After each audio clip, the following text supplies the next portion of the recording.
Be'ez Hashem Yisborach, we begin Perek Shnei Masa, the 12th and final chapter in the Rambam Hilchos Avodas Kochavim, the laws of idolatry, which we're in that second half now, and the statutes of those who serve it, their practices in the Sefer Mad, the Book of Knowledge, which in this parak we discuss regarding the practices of the Gentiles as it applies to their bodies. As Rambam gives halacha alf, many different mitzvahs in the Torah that are actually related to the practices of the idol worshippers. We're not allowed to cut off the corners of the hair of our head, what we call the payas, corners, because that's the way the idol worshippers and the priests would do. Shlomo says in the pasuk, and many monks do that don't go around the corners of your head to cut the hair and leave only the top. That is forbidden. And one is liable for every corner, meaning the right one and the left one. If someone shaves off the hair on his two temples, meaning the part of the face that's between the eyes and the ears, which is where the side locks are, even if it's at one time with one morning, he gets two sets of lashes. Now, now, whether he only cuts off the corners of the hair and he leaves the rest of the hair of the head, or whether he cuts off all the hair of the head at one time, doesn't make a difference. Like he get lashes for cutting off the payas, since he shaved off the corners. Now, when we say this, that he gets lashes, is be'ish ha'megaleach, is by a man who shaves off his payas. Ish ha'miskalech, but the man who has his payas cut off, ain't like he doesn't get lashes because he didn't do an action. Unless he assisted the one who was shaving off his payas. But megalech has a cotton, and whoever shaves off even the payas of a cotton, of a minor, like he gets lashes because in the Torah says Lisa Kifu was even going on a child. Halacha beis. A woman that shaves off the corners of the hair of the head of a man, or she had her payas cut off, she's exempt. It says in the Pasuk Mikra, says don't go around the corners of cutting off the corners of your head. And it says don't destroy the corners of your beard. So that teaches us anyone who is in the prohibition of destroying the corners of their beard, for example, a man who has a beard, is in the prohibition of shaving off the corners of the hair of the head, the payas. But a woman who's not in the halacha of not destroying her beard because she doesn't grow a beard, so she's not including the issur of cutting off payas. The figure, therefore, however, havadim, the non-Jewish ladies, although in halacha they have all the halachic obligations that women have and the exemptions that they have, since they do have a beard, they are forbidden in cutting off the payas because they don't have that exemption of not having a beard on their chin. Halacha gimel. Any negative prohibition in the Torah, men and women are both obligated. There are some exceptions, which are including what we're discussing over here, except for the prohibition about destroying the corners of the beard, the prohibition of cutting off the payas, the prohibition of a kohen becoming tummy to dead people, the females are permitted, and in any positive commandment, which is from time to time, it's not it's not at all times, it's not constant. Nashim Baturis, what's called mitzvah seshes women are exempt. Now there is an exception on that exemption, except for the sanctifying the day of Shabbos, which the Kiddush we do on Friday night. V'achilas matzah b'leila Pesach, eating matzah on the night of the Seder. V'achilas Pesach l'shchita, the eating of the Korban Pesach and its slaughtering. V'hekel, the gathering on the post-Shemitah year, when everyone had to come to the Beis Hamikdash and hear the Melech read the Mishneh Torah, the Simcha and the rejoicing, the Mishneh Torah of Sefer Dvarim, the Simcha and the mitzvah of rejoicing on the Yom Tiv, Sha'anash Mechayevas, although these are mitzvah sessions on the time-bound positive commandments, women are obligated on them, as we learn that from Sukkah. Halacha Dalad, Tumtum, which is someone that's closed up, that there's skin closing up the genital area. We don't know the gender of this individual, if he or she is male or female. And Vandreginus, which actually has both signs of gender, male and female, where in Greek, term male is andro, and the female is ginos, so that's androgynos. So harim suffix, so they're both a doubt in their status. So we give them the stringency of both men and women in all places, and therefore they're obligated in everything that both men and women are obligated. But if they violate, and they don't get lashes, because you can't get lashes based on the suffix, because you don't know if he or she is a man or a woman. Halacha hey. Now, although we said that a woman is permitted to cut off the corners of her head, she is, however, rabbinically forbidden to cut off the payas of a man, but she doesn't get lashes because she herself is not included in that isser of Bal Takif. Now, even a child who doesn't get any punishments, she's not allowed to cut off his payas. Now, this corner of the head, which we leave over by the temple, the sage did not give a measurement how much has to be left over. We heard from our elders, can't leave over less than 40 hairs, meaning the width of the payas should not be less than 40 hairs. Now you're allowed to cut the payas with scissors. It was only forbidden to destroy it with a razor. Halacha Zayin continues with the prohibition about destroying the corners of the beard. Here also it's related to the chukas evideha because derech kohani abdi Kochavim, the way of the priests of the idols, were to destroy their beards. Therefore the Torah forbids for one to destroy their beard. Now, there's 5 corners of the beards. You have l'chia elyon, the upper jaw or cheek, l'chia tachton, the lower jaw. These are where the bones connect by the jaw. Meyomin b'chim mismol, the right and the left. So that's 4, upper and lower on both sides. And mishabel sazakin, and also the hair that's on the chin in the center. And one gets lashes for every single corner. Now, if you shave off the whole beard at once, like a chamish gets 5 lashes for the 5 corners. Now, but one does not get, he's not liable until he shaves it up with a razor. Like it says in the pasuk, you should not destroy the corners of your beard, which is giluach. It says in one verse about here cutting the hair, and it talks about tashchis, which is destroying. It's a giluach, it's a cutting that has a destructive element, which is only with a razor, because you could destroy it without hair cutting instruments, but that wouldn't be giluach. You could cut it, but it wouldn't be destroyed. Now, therefore, if one shaves off his beard with scissors, pata is going to be exempt. And the one who's getting his beard shaved off does not get lashes until he assists, because only then is he doing an action. A woman is permitted to destroy her beard. If she has hairs on her beard, she's allowed to shave it off. And if she destroys the beard of a man, Petura, she will be exempt. Like we said, she does not have that isser. Halacha hasafam, the mustache. It's permitted to shave it off with a razor. That's the hair that's on top of the upper lip. So too the hair that's hanging from the lower lip, meaning beneath the lower lip, there's that little area where there's hair growing over there. Also is permitted for one to shave. Now, although it's permitted like we just said, the Jewish custom is not to destroy it, rather to cut off a little bit of it until one wants to trim the mustache, that it does not get in the way of his eating and drinking, but the custom is not to shave it off. Halacha tes, regarding the adornments of a man and a woman. So Avodas hased mishar guf, continue on this theme about shaving off hair, which then relates to another isser.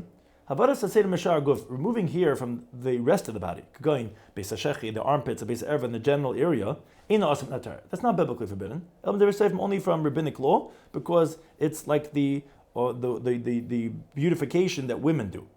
Now, whoever removes that hair, we give him rebellion lashes, which are rabbinic lashes. When do we say this? Only a place where the only ones who get rid of that body hair are women. And that's Kiddush Leisakin, that he should not go ahead and beautify himself the way women do it.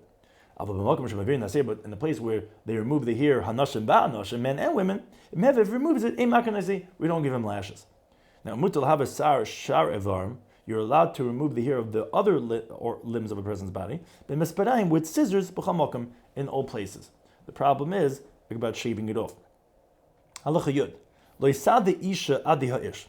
A woman should not adorn herself, the adornments of a man. For example, that she'll put on her head mitznefes akoiva, some type of a masculine hat, or she'll wear armor, or similar types of things that only men wear. Or she'll shave her head like the way a man has his hair. And so to the other way, a man should not adorn himself the adornments of a woman. For example, he's going to wear these colorful garments, and this golden jewelry, in the place where men don't usually wear those types of garments. And they don't put on that jewelry. Only women. Everything according to the custom of that country. If it's only women, then it's forbidden. Now, a man that adorns himself with the adornments of a woman, or a woman that adorns herself with the adornments of a man, gets lashes because it's violating the negative prohibition of the Torah that a man and a woman are not allowed to dress like the opposite gender. If someone plucks out white hairs from his black hairs, either from his head or from his beard, from when he plucks out one hair already, he gets lashes, because he's adorning himself the way a woman does. Women are usually very into the way their coloring of the hair is. That's considered a feminine type of activity. So if he dyes his hair black, for when he dyes one white hair black, he gets lashes. Now, Tum Van Dragon is who we don't see any sign of gender, or we see both signs of gender, which again we said is a suffix. He cannot adorn himself like a woman. At the same time, he cannot cut his hair like a man, because he might be a man or a woman. But Masakin, if he does it, again, he's not going to get lashes, because out of doubt we cannot give him lashes. Continuing with the next prohibition of that idol worshippers do, is that of a tattoo. This that it says a writing that's engraved, that a tattoo that says in the Torah that's forbidden, that he scrapes into his flesh, he fills the place of the scratch with eye makeup, or ink, or some other dyes that make a mark. This was the custom of the idol worshippers, that they would mark themselves for the purposes of idolatry. In other words, like he's a slave sold to the idol, and he's marked for its service. And from the moment the person marks himself with one of these things that mark, after they'd already made a scratch, a carving in his flesh in any place, whether a man or woman, he gets lashes. Now, if he wrote without marking with dye, or he made a mark with dye, but he didn't write with carving into the flesh, Pata is exempt. You have to write, and it has to be engraved. Shlomo says the pasuk, a writing of the engraved marking. It sounds like you need to have both of them. Now, when we say this, if it gets lashes, is b'chaysiv, the one who's actually doing the writing and the marking itself. But regarding this person, shekasvu, that others wrote on his flesh, and then they engraved it into him, is not liable unless he's assisting them so that they could do the action. But if he didn't do anything, and he's not going to get lashes because that's called a lav. That's we're talking about. There's no mice over here that he's doing. The issue is actually doing the actual tattooing. Halachid Beis regarding gedida and srita, making cuts in one's flesh. If someone makes one cut in his flesh for someone who died because of mourning and of pain, like he gets lashes. Like says the pasuk, that a cut in for a soul you should not put in your flesh, and that's echad kain v'echad yisrael, whether it's a kain or Yisrael. And someone, let's say, made one cut for 5 people who died. The 5 cuts for one person who died. Look at Chamesh, gets 5 sets of lashes. That's only if they won on every single one, either every one of those who died or every one of the marks that he made. Gimel, Gedida Ustrita, which one would be called gashing, one would be called gouging. Achasi, it's the same thing, meaning even though Gedida is with a tool and Strita is by hand, but it's the same thing, meaning if you would warn one for the other, it would be the same valid warning. Now, how does